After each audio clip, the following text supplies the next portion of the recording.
Welcome to the Flourish Frequency, the show where we activate and amplify the frequencies of success, joy, and abundance. I'm your host, Beth Larsen, a high performance and quantum success coach. If you're ready to ditch the hard hustle and embrace a more effortless flow, then this is the show for you. Together, we'll tap into quantum thinking, harness the laws of the universe, and unlock the secrets to living a life of more. More joy, more energy, more passion, more money, and more meaning. No more simply surviving, we're going beyond thriving. It's time to flourish.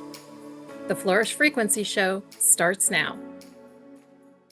Hello, and welcome back to the Flourish Frequency Show, where each step is closer to transforming your hustle into a harmonious journey of flourishing.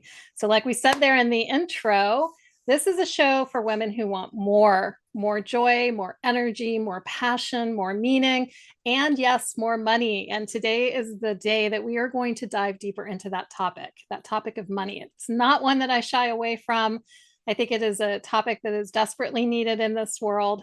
And I'm really excited to really dive into this. But we're not just talking today about money in the traditional sense. So we're going to explore it as a dynamic force in our lives that either amplifies your sense of joy and fulfillment or contributes to your stresses and strains. And how do we get into that space of the joy and the fulfillment?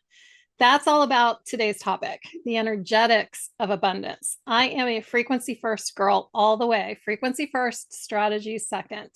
I've done life the other way. I've done the strategies and worked hard to get there. And I'm telling you that I will never go back to that. Frequency first. And I'm here with my co-host today, Dr. Pat, that I am so excited to dive into this topic with. Just really excited. So I am so excited. I have to tell you, I'm so excited about this because I've had an experience in the past couple of weeks that totally relate to what you're going to talk about. And I couldn't agree with you more. And I think today, as we have this conversation, I'm going to do my best to give real examples to people because don't you get, I don't know, Beth, tell me, do you ever get questions with, well, how does the energy, let me just try it. How does the power and energy of money, what does that look like? Yeah. I get that all the time. And I can't explain it. I can show them. But when you say the word money, and I'm going to ask Emily if you will pull this clip. When I say the word money, I want to see the sound wave because I did an experiment a bunch of years ago with somebody that said that does not have a higher frequency. It was about another word. It was about the word respect. And I did a show where I had fear. I said fear, and then I said respect, fear and money. And when you looked at the sound wave, just like I did now, like I didn't go fear, respect, you could see the difference. Wow. Don't you get asked about actually. that? I know. Okay. Yeah. I know you have a start, and I think your start out of the gate is so beautiful. Yeah. I can't wait. The power of money. Come on. Yeah. Well, this is probably, I really hope that this part of this conversation really sinks into the cells for people, right? Like really activates something within, because this was life-changing for me when I really understood all about the power dynamic and the relationship with money. Many people think that money is necessary to have power, or that powerful people do things with money. And this idea of power is so incredibly important because money is not necessary to flourish, but it is a byproduct of flourishing. And in order to have that internal frequency of flourishing that actually allows for money to show up and support a flourishing life, you've got to be able to have the power dynamic from the inside out. So what do I mean by that? It's really the difference between personal power and circumstantial power, right? So I'm going to ask this question, and I want the listeners to really think about this for a second. And even for you, Dr. Pat, are there places in your life where you're giving money the power? Are there places in your life where you're letting money make decisions for you? Decisions about what you can and cannot do, decisions about what you can and cannot have, or even decisions about who you can and cannot be. Can I answer it? Absolutely. Okay. I'm a human being, and I would be lying to you if I said that I didn't have points in time in my life. And I've got a real recent example where money was driving the show and not my life force energy, the God of my understanding, goddess, whatever you want to call it.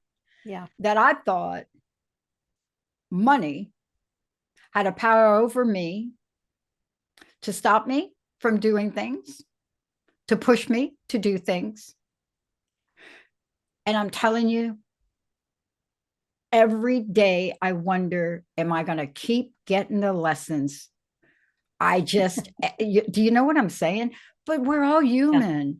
And here, let me ask you this question. The answer is yes. And here's what I'm finding: the greater the dream, the bigger the dream, where I am right now, Mhm. on the verge of many things, the more I think I'm being asked to take a deeper look at myself inside, to Mhm. prepare for what I may come across once I really get out in the public. I don't know. Does that even make Yeah. sense to you, what I said? Yeah, Does that totally. make sense? 100%. Yeah. Absolutely. And money at a very subconscious, unconscious level Mhm. is in there, right? Aren't we Yeah. conditioned from birth about it? Really? Yeah. Yeah, absolutely. And again, we let money make those decisions for us unconsciously. You know, it's I see this a lot when I'm coaching, with clients, or somebody, if I'm doing a consultation with somebody, and the consultation is all about deciding, do they want to coach or not, and am I the right coach for them? And it's so interesting because at the end of a consultation, I'll always ask the question, so is this a hell yes or hell no? Which is it? It's I'm one going to of the steal two. that from you. Yeah, it's one of the two, because if it's anything in between, either either you don't have enough information to make the decision, or this is one of the places that you keep yourself stuck. And it's generally something related to money, if that's happening, or it could be other fears, but oftentimes it is money. So if it is money and that question comes up, we take that out of the equation. If money were not part of the equation here, what would you love?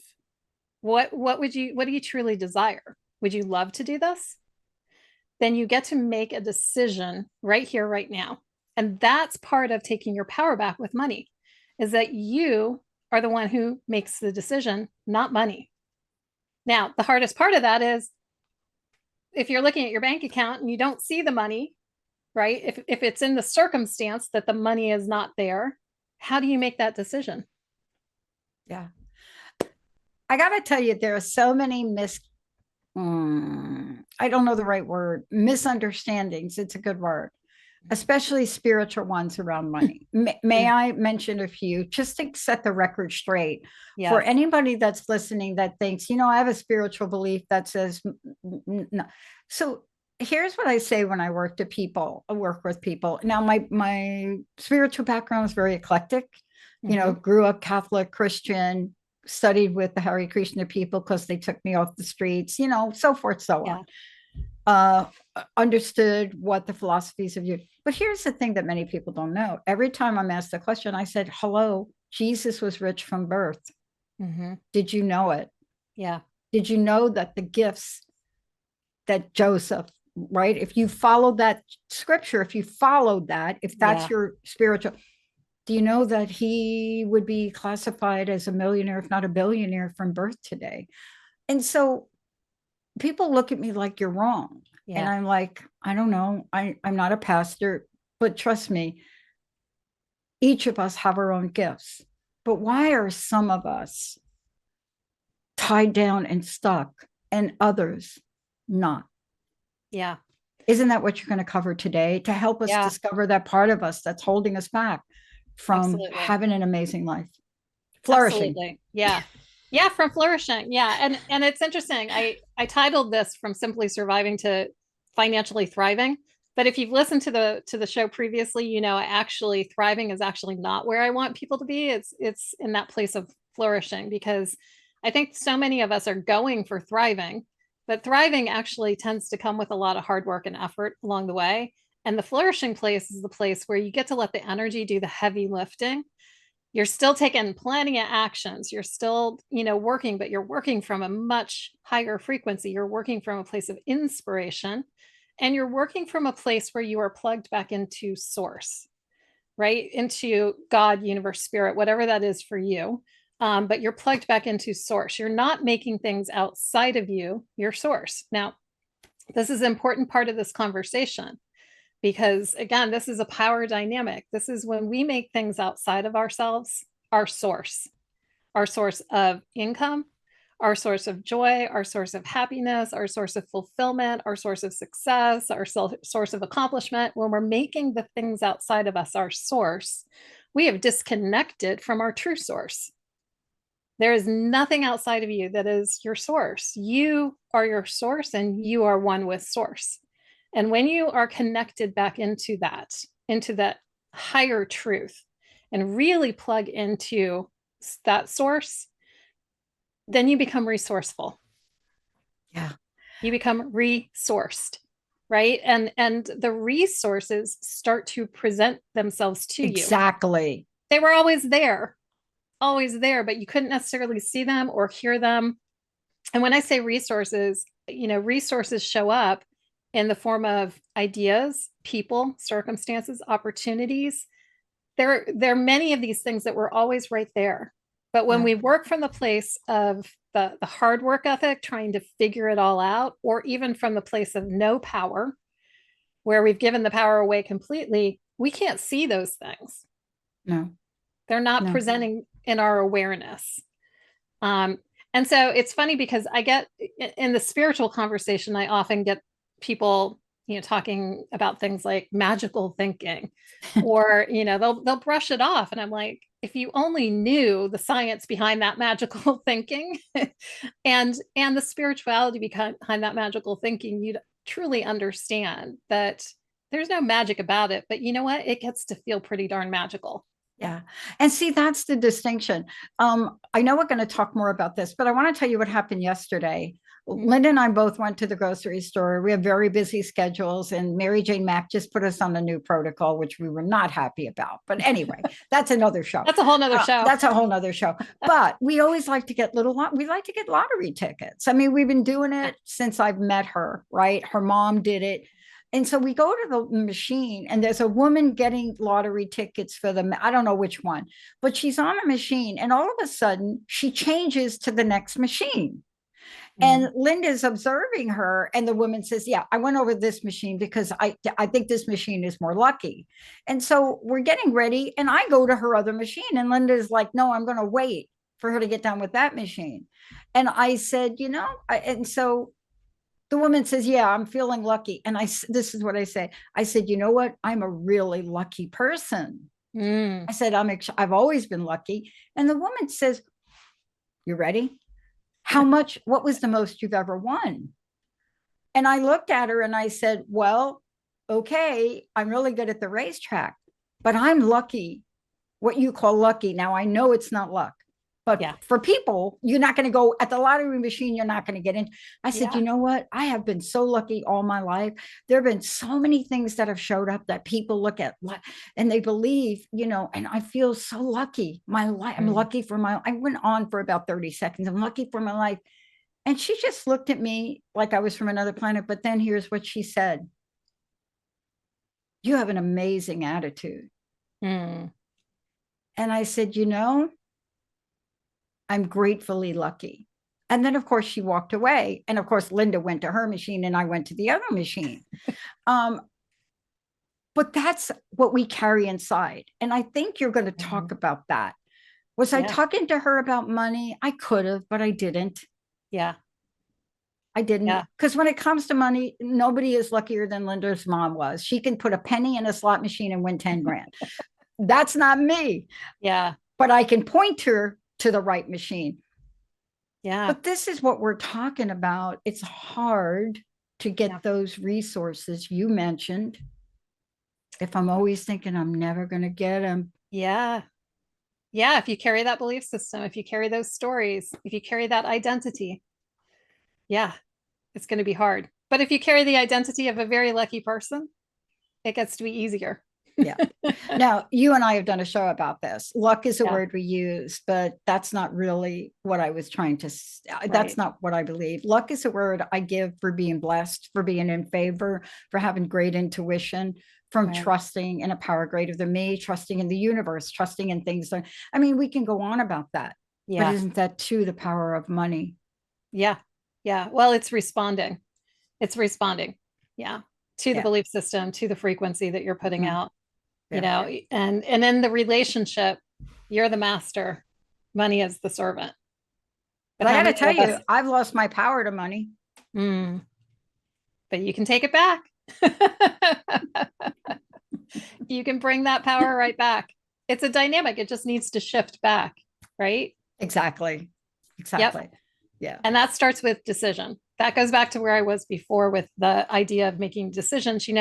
In Think and Grow Rich, Napoleon Hill, it's one of Mm. the core components of successful people is was it, well, maybe it wasn't Think and Grow Rich, maybe it was in Success Principles, but it's the idea of being decisive, right? And the most decisive people, what he found in interviewing all of these successful people was that the most successful people were quick to make decisions and slow to change their mind.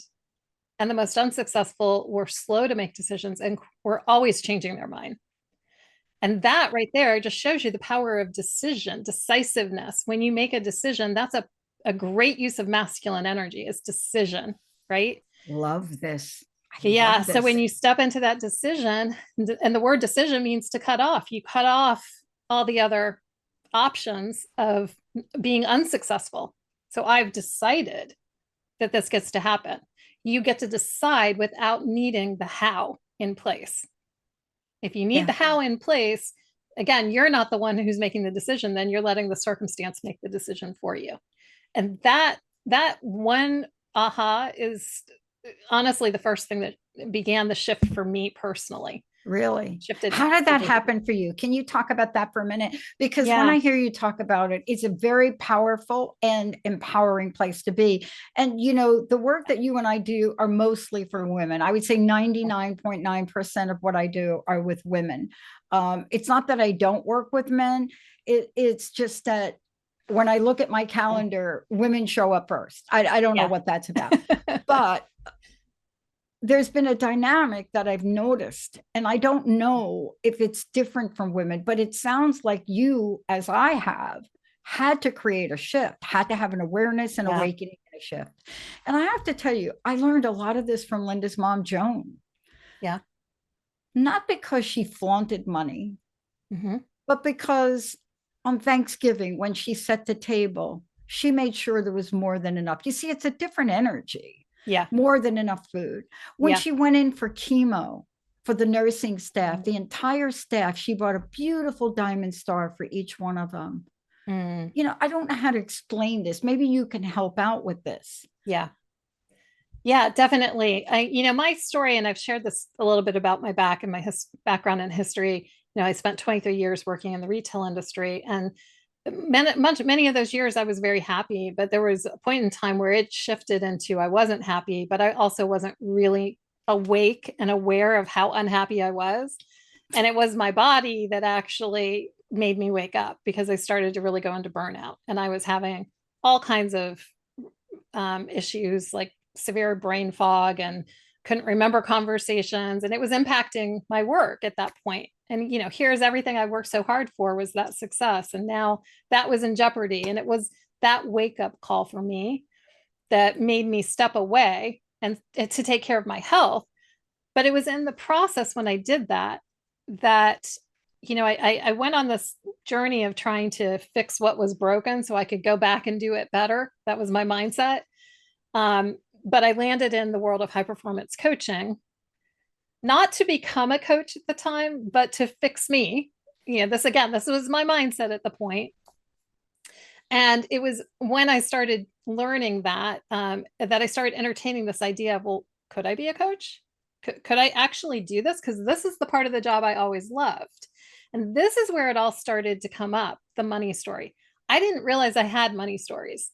I actually, and I did shy away from this conversation for a long time because I almost felt guilt and shame that I didn't have this rags to riches stories. I've never been bankrupt. I've never been in that place of like having no money. I've been fortunate. I grew up in a good household, but I learned to work hard. That was the work ethic in my family. And that was what got programmed into me. And I spent my entire life, you know, my career working really hard to get to where I was. That was the story that I had. That was the story that I was stuck with in that moment, where I had to start shifting and realizing. So, this idea of entertaining, the idea of could I actually do something I would actually just really love to do? Yeah. That could I do that? But could I make any money doing it? So I had this whole period of time where I was waking up to the reality that I had actually created an income ceiling for myself, that I had created my own golden handcuffs, if you will, right? To stay working in a job that I actually was no longer passionate about and wasn't loving. Um, and I was afraid to take that other step and I didn't even realize it. And so when I started to wake up to that and realize, well, I'm letting the job make this decision for me, or the salary or the money make this decision for me. What would I really love? And can I actually have that kind of belief in myself? Can I just decide to do it and have that kind of belief and go all in and not look back? I didn't do it right away. I didn't. I had my moments along the way where I got tempted to get pulled back in, and I had to have the wake up calls along the way to say, no, you've got to listen to your heart. You have to follow your heart. You've got to let the heart make the decision and the head then show up to support you with that. So, Yeah. when I talk about relationship and the masculine, the feminine energy, the feminine is all that heart desire. What would I really love here? And if we're not listening to our hearts, if we're not listening to it and we're shutting it down and we're letting the money make the decisions, we're cutting off our energy supply. We're cutting off that very currency that creates the currency, right? Yeah. Yeah. And and it's an improper use of masculine energy too, because we go into protection mode. Yeah. And that protection mode is trying to protect something that's in the wrong place, right? It's the best use of the masculine energy is for courage, for decisiveness, for strength, to really allow yourself to listen to the heart and move forward from the heart. Yeah. That's how you serve. And then money shows up to serve you. I love what we're talking about. I work with a number of women on this, but my own story is where I get it from. I was in a like you, corporate job, really well paid.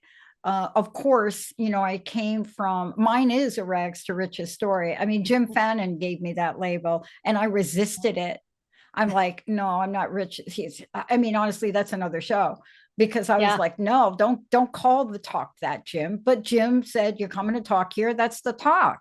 Yeah. But what I realized, I grew up with a dad that's rags to rags. And what that Mm. means is he had something, he lost it, and he never could pull himself up. But I got to tell you, every call that I would have from him, do you know what his first question was to me while I was in corporate America?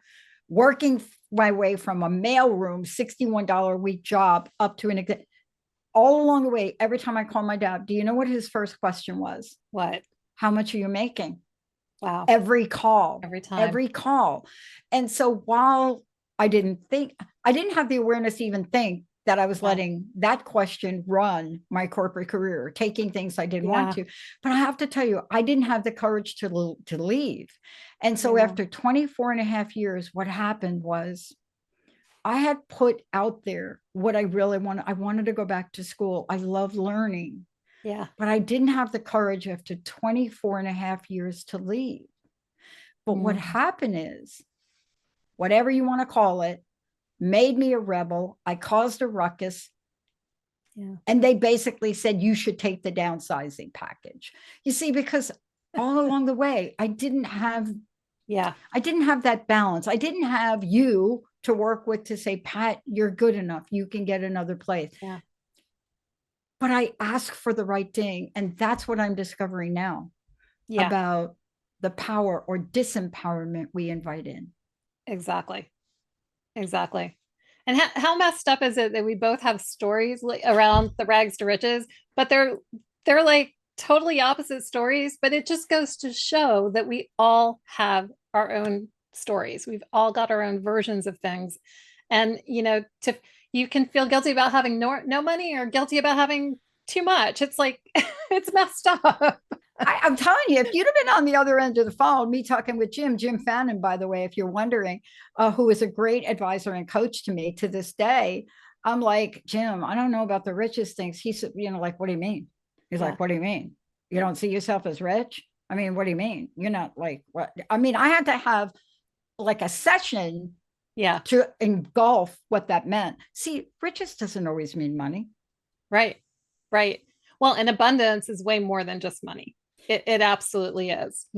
Abundance carries over into your health, into your relationships, you know.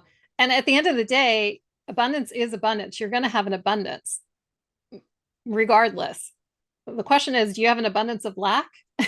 That may sound like an oxymoron. But No. if you're focusing on all the lack that you have in your life, you're going to end up with more lack. So Yeah. you still have an abundance. Well, from where you sit, I want to ask you a question. How do you scope out as a sought after coach? How do you scope out from someone whether or not they're really serious about changing the money situation? I'm not talking about the Yeah. money story, Yeah. because we can all, I mean, with a great imagination, Spielberg could change a story, but the situation. Yeah. If they're ready. So part of that is that question of, is it a hell yes or hell no? First, we've got to identify where they are in the decisiveness, and are they willing to be uncomfortable? Because it's going to require them to be uncomfortable. That's all I need to know is, are you willing to be uncomfortable? Because I will be right by your side through the discomfort as the uncomfortable becomes comfortable, so that you can grow and have that breakthrough. But if you're going to resist it every step of the way, nothing's going to change. And it's interesting because it gets into an interesting conversation about the difference between tension and resistance. And I'm thinking maybe we could go there a little bit. But if somebody's in so much resistance, and their nervous system is in a state of, they're locked down in fight, flight, freeze, or fawn, right? If they're so locked in, are they willing to work through that? So that's a big part of the work I do, is work through the nervous system, somatic work, breath work, tapping, EFT, all of that. Because this is not just about changing the money story. You can change the story, but if you don't work with the nervous system, you're always going to have the guard up. So if they're in that place, it's okay, but are they willing to work through it together? And if they're willing, then we're going to go there. And if they're not willing, it's okay. I'm just not the coach for them at that point. They need something else. There's somebody else out there to meet them where they're at. So it's not to make them wrong. It's just, you got to be willing to be uncomfortable, because you're going to go into uncharted territory. Yeah. And you know what?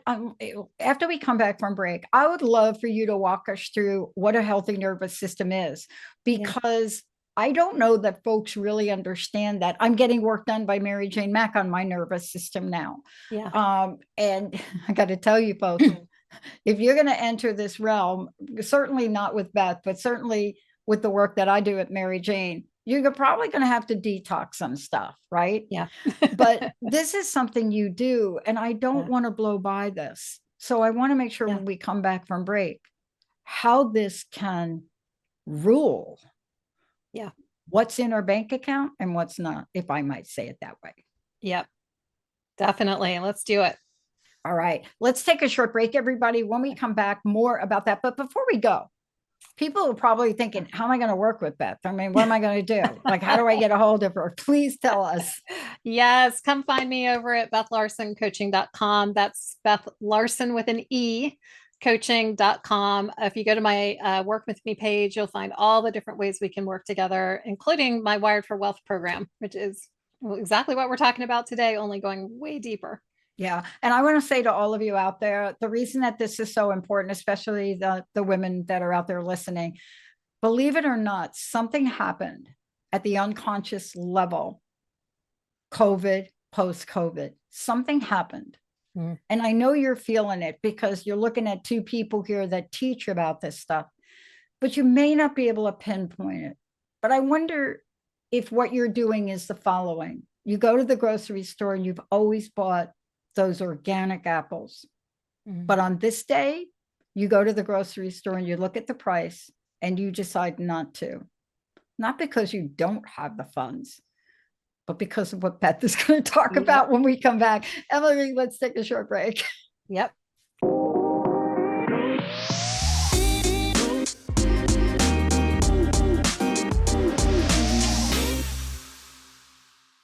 Okay, welcome back. Well, right before break there, we were just about to get into something really juicy, and that is this conversation really about the nervous system and how it relates to this whole topic of money, and why it's important to address it, because at the end of the day, a healthy nervous system equals a healthy bank account. If you have a nervous system that is regulated, you're going to be able to, well, keep it regulated, to work with it to help you grow and expand your bank account and in all other parts of your life as well.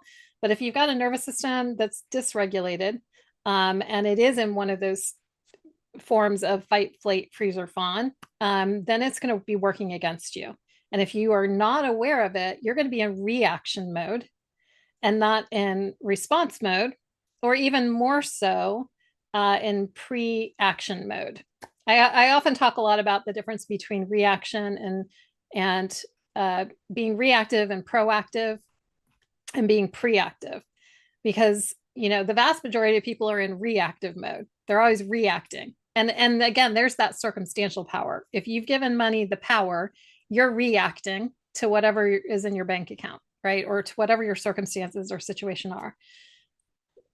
Many people will be a step ahead of that and be proactive, but there's actually an even more important level to get to, and that's being preactive, right? That goes back to the place of really listening to what the heart wants and living into the vision, living into the dream, and living into where you're going, versus being proactive, which is actually still focusing on the problem and trying to avoid the problem.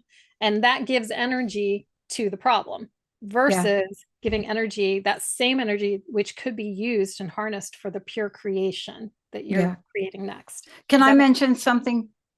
What you said is so important. And I want to put a message out there to all of you women out there that are listening. Many of us went into a different mode during COVID. Many of us entrepreneurs, I will say, and many of you that have had a dream, you went into a different mode and you came out of it. Let me just call it, we elevated out of it in 2023. And now what I found in 2024 and this year, you have awakened to the fact that you put things on hold, that something shifted in your mindset of possibilities, that somehow your nervous system, correct me on this, Beth, your nervous system did something during the COVID period that could be cutting off the dream synapses that you've held most of your life. And that's why we're doing the show, because it's not permanent. Your dream and you matter, right, Beth? Yeah. Oh, absolutely. More than ever.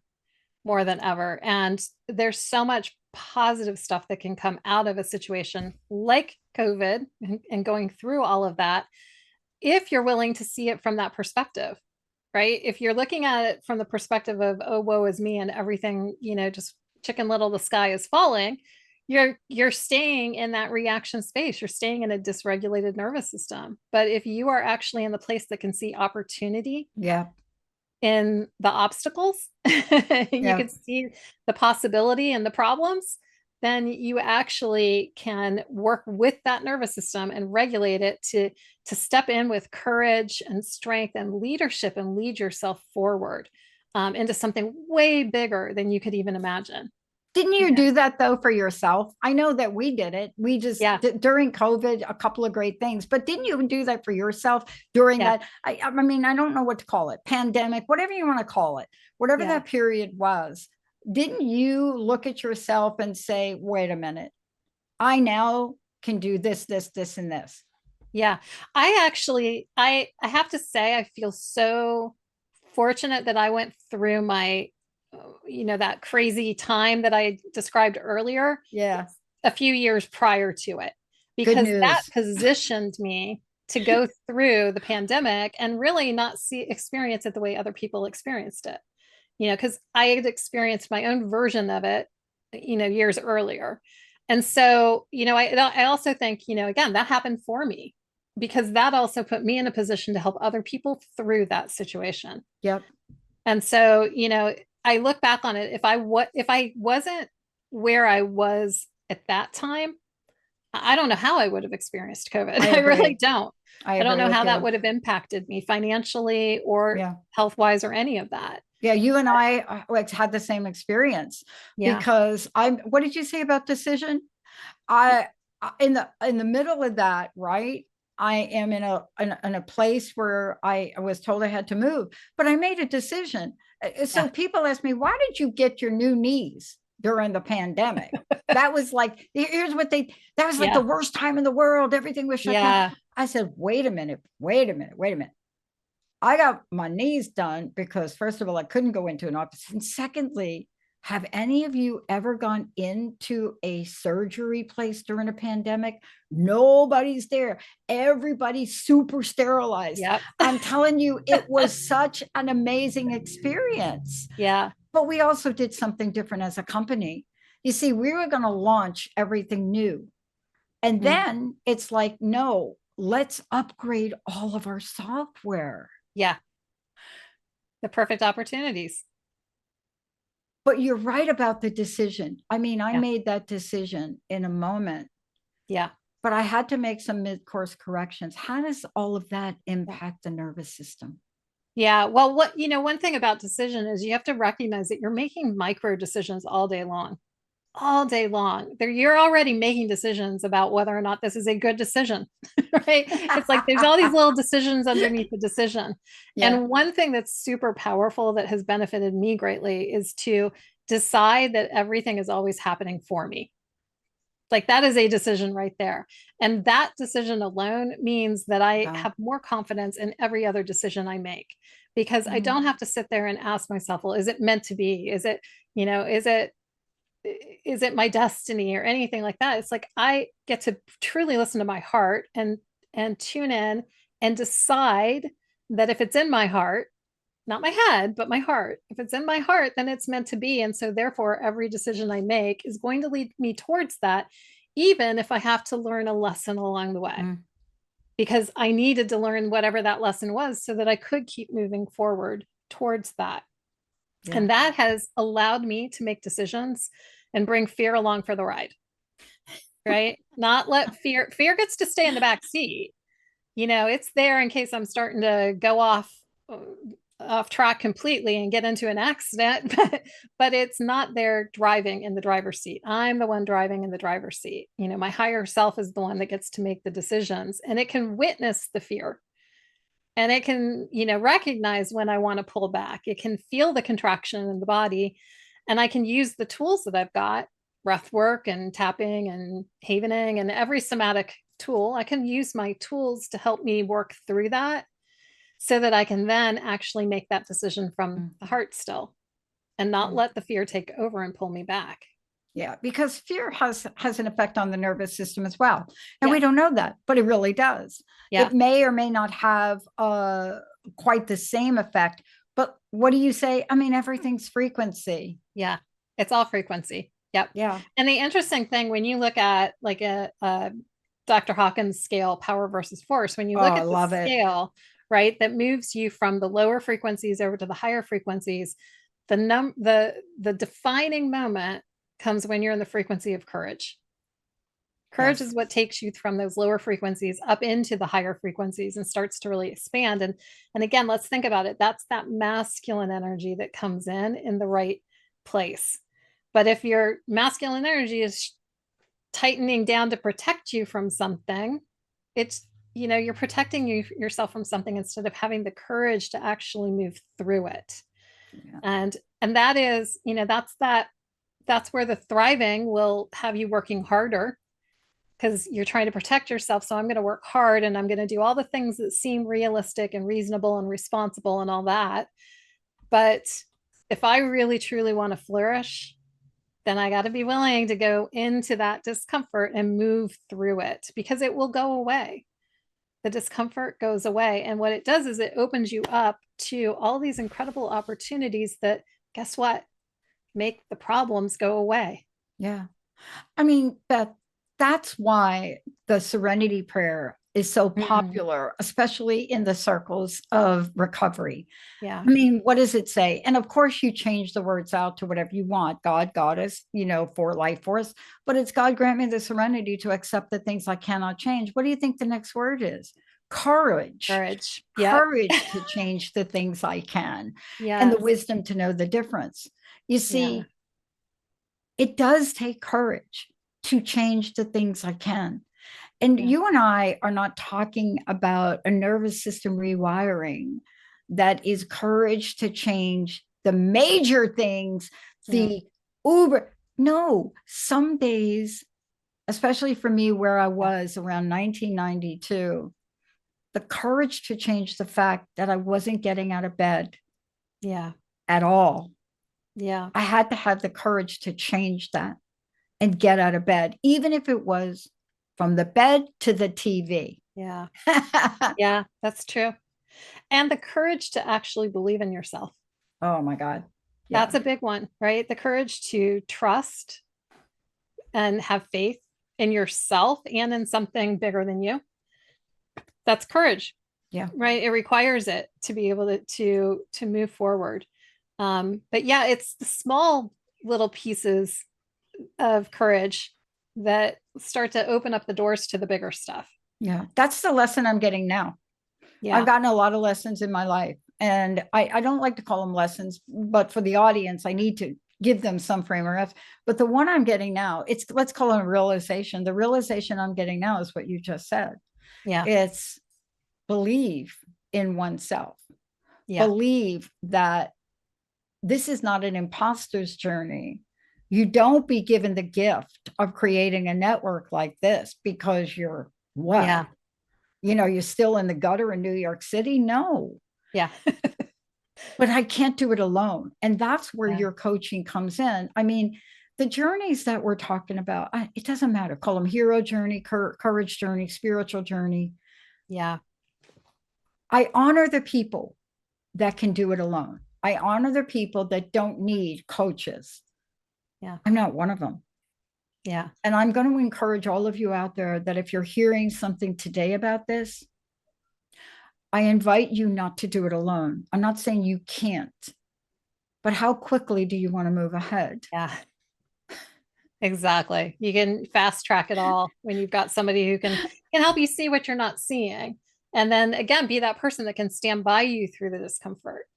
Yeah. You know, I have to say as a coach, one of the things that allows me to stay in integrity for my clients is that remembering that my clients are not my source, right? I go back to where we started the call talking about making things outside of you your source. And I see this a lot of times because I actually coach some coaches too. And the coaches often, if they're making clients their source, well, they will, they'll only coach to their own level of comfort then because they're afraid of losing the client. I'm like, okay, No. you're now not showing up in integrity for your client then. Like if I don't make the client my source of income, they're just a channel through which money can flow to me.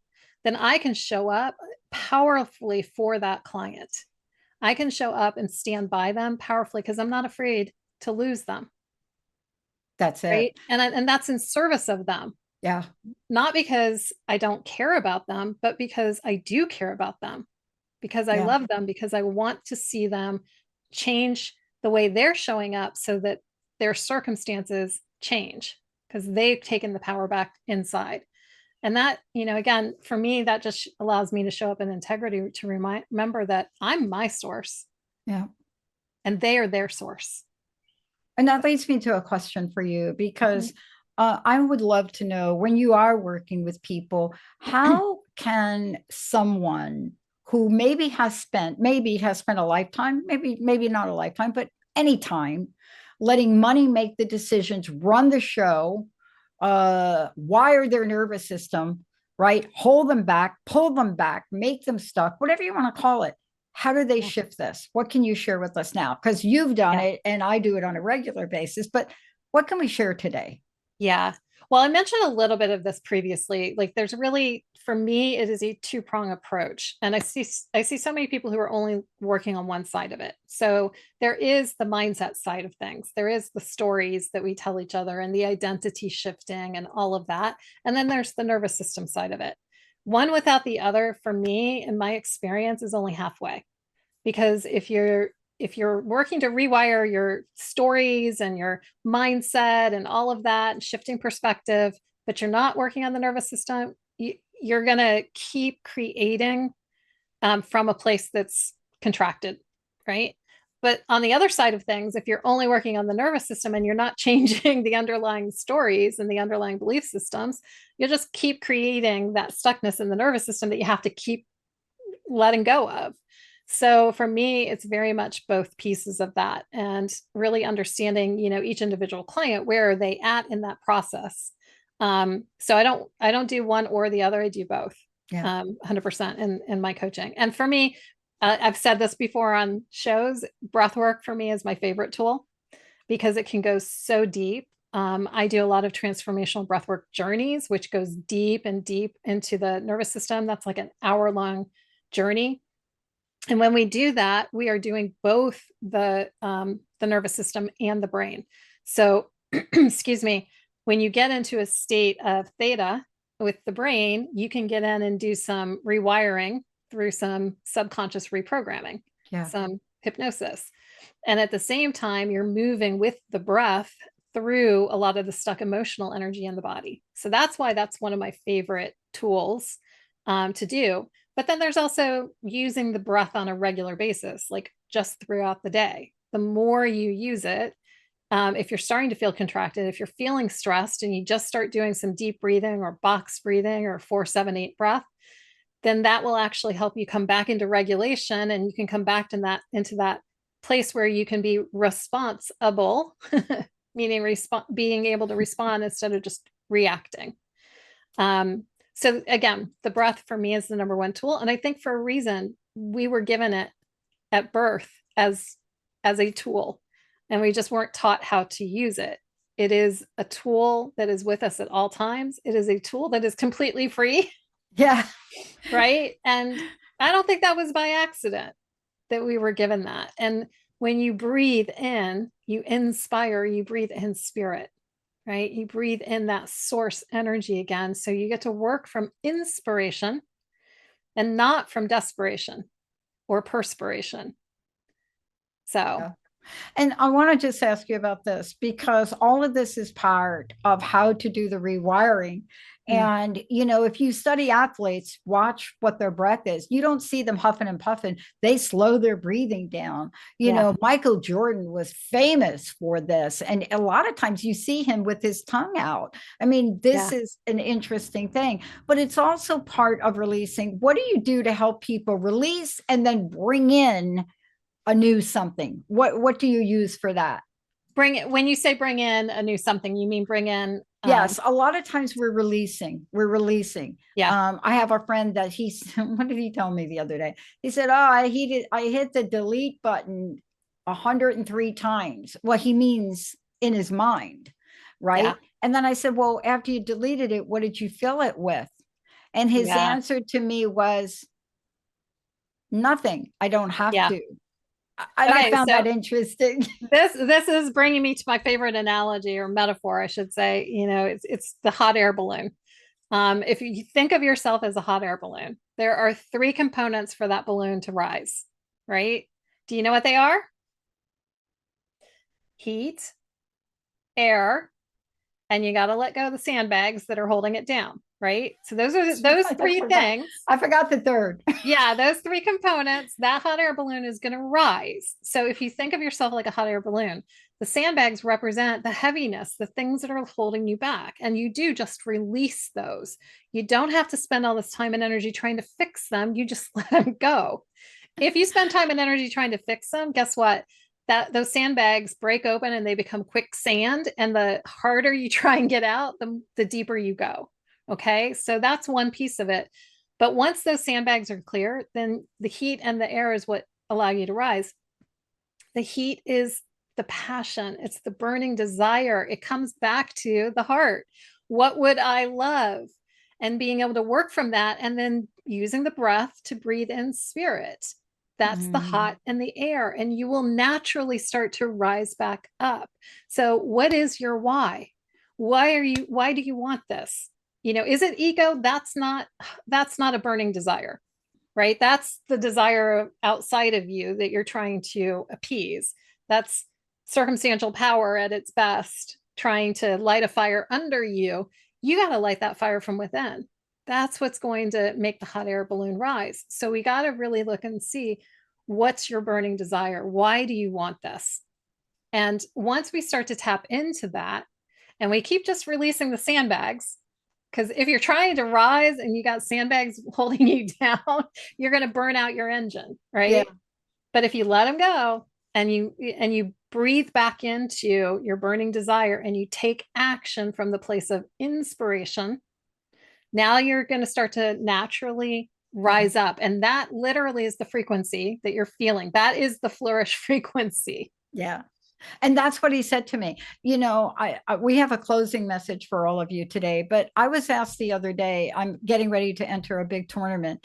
And I was asked the other day, and the person said to me, why do you keep doing this? You already have 3 or 4 gold medals from this tournament. And I looked at him and said, I don't understand what you're saying. He said, why do you have to keep competing? I said, I'm not competing. I said, I want to play a sport I love with the best in the world. It doesn't matter if I win or lose. Yeah. And if I have to go to a competition to do it, oh my gosh, it is such a great experience. And he said to me, you're going to get crushed. I said, I never get crushed. And, but you see, that's the difference that we're talking about, right? This has been a powerful show. Thank you so much. Yeah. Please tell people how they can get a hold of you, work with you, but also you have a few things going on, and I'd love to know your personal message today. Yeah. Well, as we wrap up here, I would just love to share with everyone, remember that your relationship with money is a relationship, right? And much like any other relationship in your life, it can be nurturing and supportive and profoundly transformative. Whether you're an entrepreneur or not, one of the things that you get to realize is that money in your life is actually a tool for personal growth and development. And I don't mean, oh, I have money so I can invest in trainings. What I mean by that is you can let your circumstances show you where your money set point is and where the work is to be done. And when you bring that power back inside, you can shift that relationship. You can master your money relationship, allow money to show up and be the servant for you, because it wants to show up and serve you so that you can show up and serve in a bigger way in this world. Mm-hmm. And as you go forward into this week, I encourage everybody listening to reflect on one key insight or strategy that resonated here with you today, and get curious and ask yourself these questions. Where am I letting money make decisions for me in my life? And if money wasn't part of the equation, what decision would I make? And then make that decision. It's time to make the decision. Notice how this makes you feel in your body. Breathe into that and plug back into your true source.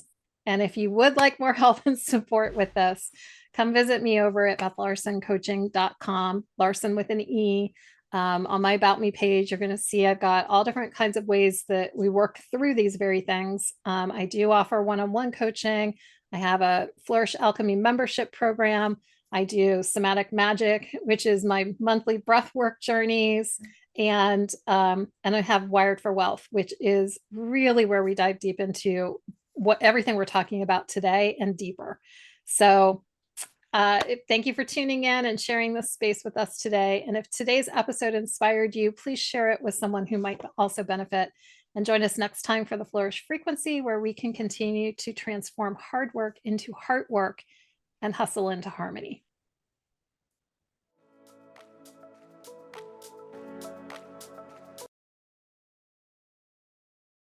Thank you for tuning in to the Flourish Frequency Show with me, Beth Larsen.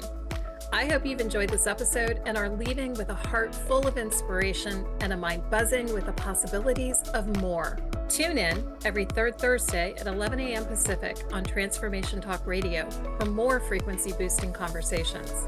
And if you want more help getting into your Flourish flow and stepping into the possibilities of more, you can find me at BethLarsenCoaching.com. That's BethLarsenCoaching.com, Larsen with an E.